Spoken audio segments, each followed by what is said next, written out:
decompression of traditional advertisement.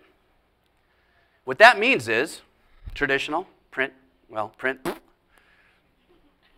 It works sometimes if it's a niche market, you know, maybe a national or a cultural magazine or something like that. Radio and TV. I have 30 seconds, I have to impress you. So what happens is a real organic message is going to get jammed down to 30 seconds, and it's called to action. Buy this, do this, I'm the best, this is the greatest. I can go on the internet, find look up keywords, and find somebody who's selling the same thing you are that's going to give me a hell of a lot more information and maybe even give me something for free. Okay? I'm going to bring it into a local level now on how I use the same methodology.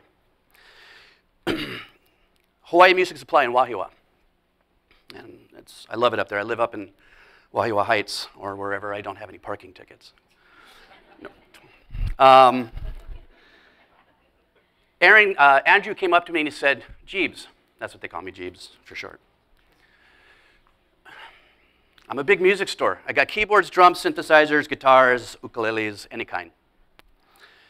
I need help. I want to increase my online sales. Okay, well, you're going to get your ass kicked on this stuff from Guitar Center, Sweetwater. You're not going to sell keyboards. To ship it here and ship it out is going to cost you too much. Oh, ukuleles, tell me something about this. Well, my father makes these. This is Pono. I went, oh, killer. Made here, shipped out from here. Got something for you. Remember, his initiative is he wants to increase his online sales. So I kind of chill for a minute and I go, got it. Found a guy named Aaron. He's a ukulele teacher. Funny, he's got the Mike Tyson thing going on. Little ex-MMA guy. Hi, my name's Aaron and I'm going to teach you how to play. Little teeny flea-bite ukulele. I mean, the whole thing is just packaged perfectly, okay? In my eyes, as somebody who's producing content. Because I also realize working with YouTube and Google and stuff, you know the little thumbnails that you'll see? You'll type something in a search, sometimes you'll see a thumbnail result. Psychographically, eye candy hits us first. When I train people on Facebook and fan pages and NPO pages and stuff, it's eye candy. I always say, make sure you put an image there. You're scrolling down that little news feed, the first thing that you're going to catch is eye candy. A picture, what are you seeing, whatever the case is, your eye will stop. There's still a human behavior involved in social media. So I said, okay, here's what we're going to do. The first thing that came to mind was, oh, bro, I get plenty aunties, them. They get one ukulele under the, they never tune them, huh? String one boss, any kind of. I didn't quite say it like that, but. So my first thought was, how many people out there might be looking to tune an ukulele? Oh.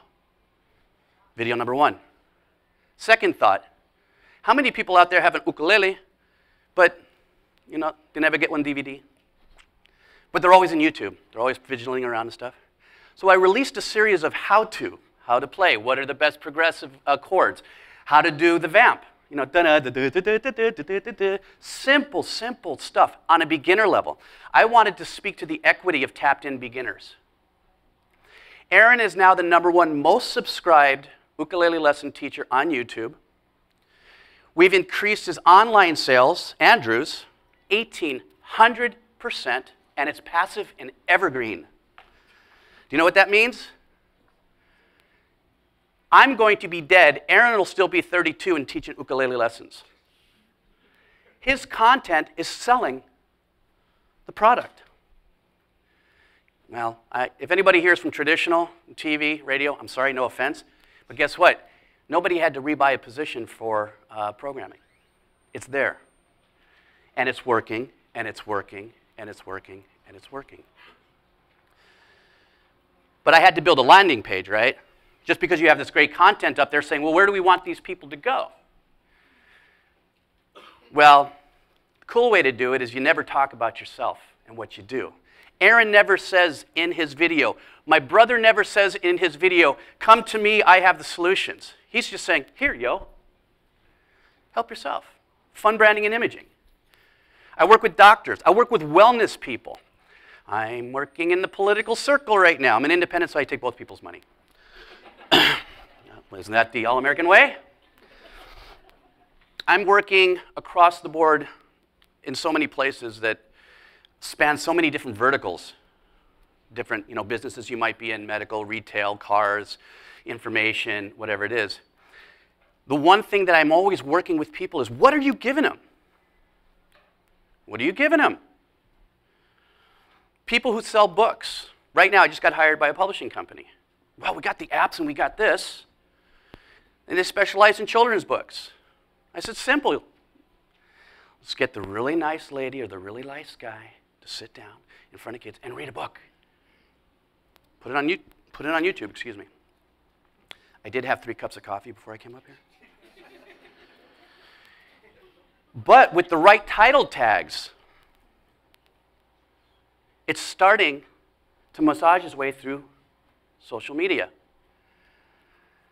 And guess what? It's a local company. And so these local terms that people might be typing in, the video's starting to move up. Strategically, if you want to think about it in pure marketing world, you know, social media can be very devastating in pulling market share from other people, which some people hire me to do that. I want their market here. I said, oh yeah? Well, what you need to do is talk to the culture of your market share. That's what social media is about. A coffee company I just worked with said, here are my organic coffee beans. This is all I do, is I have 8 acres. Here are my organic coffee beans. I want to sell these. Tell me a little about it. Okay, grown here and grown in the islands. Nice. What's the bagging made of? Oh, it's organic. I went, a couple things I can talk about. First thing I said to him is, let's do a video on how to make a great cup of coffee. Not my coffee beans, because nobody's going to search in. I won't mention the name of the company, but nobody's going to search Hullabaloo coffee from the Big Island. No one's searching that. But there are more people who might be looking for how to make a great cup of coffee with my $20 a pound coffee beans. You start speaking to the culture of people by putting out that content. But I also told the person, don't forget to talk about the coffee maker. You don't sell the coffee maker, right? It's done by Mr. Coffee, I think.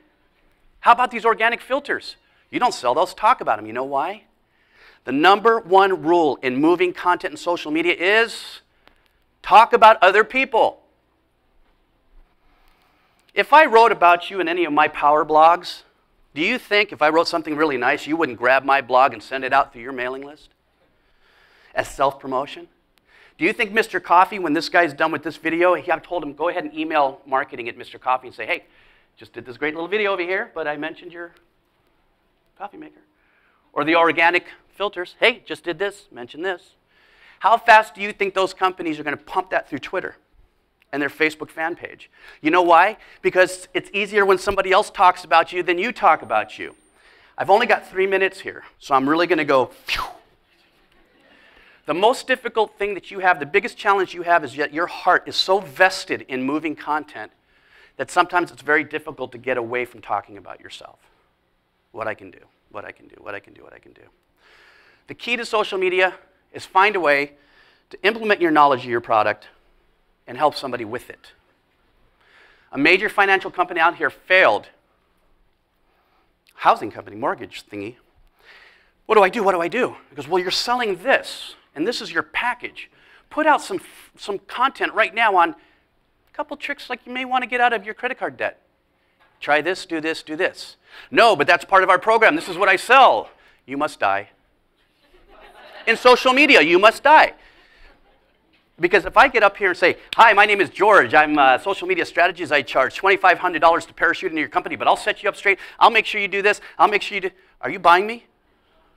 Hi, my name is George. I want you to be successful. The next time you upload your blog, please be sure in your title tags to geotag it. Just because you're selling coffee beans, be sure to say Hawaii, comma, Kona. Title tag it or geotag it. Let people know what the location is. What I just did is give you a tip that will significantly increase your search possibilities by 30% right now. One of the politicians I'm working for said, why aren't we showing up? Not in the governor level.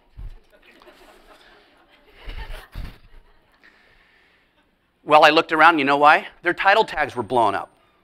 They did not use the correct keywords in the titles of their content. So I changed a few keywords. Number 3 right now. Not because I changed the keywords, but because I pumped social media content to redirect into the site. I got 2 minutes. I'm getting the 2-minute warning. So let's see if I can go for a 3-pointer, draw the foul, and get 5 points out of this, okay? What this energy that I created, the energy that the gentleman before me created, anybody who's a professional speaker, anybody who has this, there's no reason why we don't use the same format to engage in people. What energy I've created here is one of giving. I need you guys to be successful. Oh, God, I love it when closing lines come to me for this. Here's why. I believe that most people here are Filipino. No? Japanese, Chinese, Hawaiian, any kind? Chop suey. Brand, the future is, ready for this? No matter what you do, the future is brand penetration west. How many people here speak a different language? You are all geniuses in social media because you can use that other language to actually power into keywords. You know why? Because a lot of people don't think that way. They think the end game is I want America, English-speaking people. No. I only have 131 followers on Twitter. I told Mufi, which I'm not working for, hey. But I met him and his press guy, Bill. I've got 620,000 followers on Twitter. I said, so what? What do you mean, so what? Have you tested it? What do you mean, test it? Simple. Build a landing page, tweet out something. I'll give you $1 for everybody who clicks here, and see how many people go to this landing page and run the analytics. Then you find out what the power of your numbers is. Live by the numbers, die by the numbers. I work because one person passes me around to another, not because I have 500,000 followers. It's always that one person. It's always that one person. When I got my big break as a composer for Hollywood, I went to agencies. I come from a 4th-generation composing family. My father's very big in this industry. My uncle's very big in this industry. Del Barrio, oh, you're so-and-so's son? Sure, no problem. Here's my take. George's son, here. No one's biting on me, right? All right, well, whatever. Go to a bar, have a drink. This is excellent social media. And think about it, though. I want you to think outside. I'm relaxed. Screw it. I'm not going to try to get into an agent. They only want people who are already making millions so they can help you make more millions so they can take 20% of your socks. I'm going to a bar, like, once in a while. So I go to this bar and I sit down, and I have my CD with me. And this isn't a joke. You know, this isn't 2 rabbis and a thing coming into a bar with a horse. And I sit down, and I just have a beer. And there's some hockey on, so I'm stoked. Ex-hockey player. Guy sits down. We talk for about an hour. We don't talk about anything but hockey, his kids, how's life. I get a cell phone call. Back in the days, that was that brick with the front. Hello? Yeah, I tried to turn in my CD, but they wouldn't listen. You know, this whole thing about trying to get my music in as composers is just baloney. I'm just whatever. The guy goes, oh, I heard you just mention something about music. Yeah, I've had a couple beers with Lihing Moy. What? You ever do that in Los Angeles? Go there and have a beer and add for ice and drop Lihing Moy in there. Like, whoa, hey, you know what? Some cracked seed. They're like, what? Unabomber, incoming. The guy turns to me and he goes, oh, really? And he had a couple, so we were all kind of loose and stuff. Good conversation about family, friends, unproduced conversation. Why don't you give it to me? I, do a couple things. And I'm like, oh, another Hollywood BS story. Yeah, what? He goes, well, actually, I produce commercials for Ford, Pontiac, Dirt Devil. And I went, yeah, but and here. 2 days later, I get a phone call. 4 days later, I produce a demo. 2 weeks later, I made more money in that year than I made in 10 years. And to this day, we'll get royalties to the day I die, which is why I'm so haphazardly dressed. Super elitist, junior elitist, super elitist. Anyhow, the big stop as I'm getting right now is that engagement factor that I had with that individual was not a produced pitch. It was an organic conversation I was having with somebody.